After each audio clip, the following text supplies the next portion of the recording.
Hi guys, this is Bill from Spencer1984.com with another update to my Misery Machine build. And the last few days have been spent cleaning up the body here.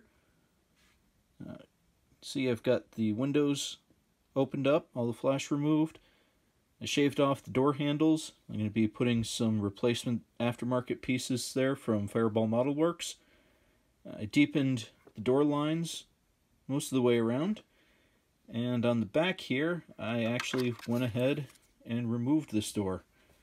I am going to have it hinged, and this is going to be the only working door on the van, as I figure that the way that it's drawn, these side doors have a chainsaw mounted behind them, so they wouldn't be useful.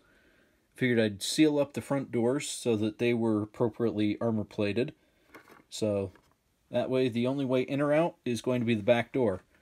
And so that I don't lose any detail that I actually do inside, I wanted to go ahead and open this up. So I just cut off the door.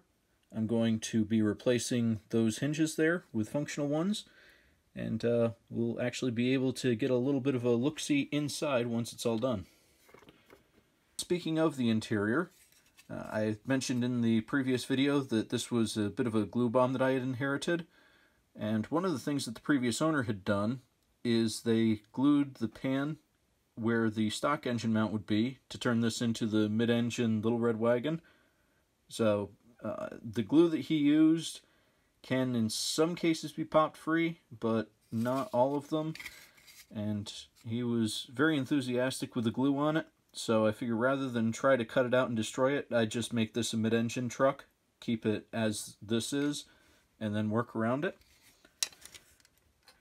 I also started doing some work on the engine. Most of it was just disassembling what was there because a lot of it wasn't really lined up all that well. So I popped off the intake, the valve covers, the front cover, and the oil pan.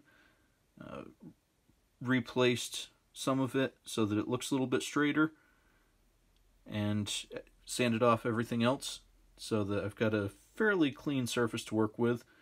And you're not going to be able to see it really close, but I do want to add some detail to it. I'm not going to put the engine cover on it, so when you look through the back door, you'll be able to see what's going on. So just doing some cleanup on that, and that's where I am. So my schedule has been a little weird the last week or so, and looks like it's going to stay a little bit weird. But I am going to keep working on this, and I will be posting another update on it as soon as I can. So check back then, and thanks for watching.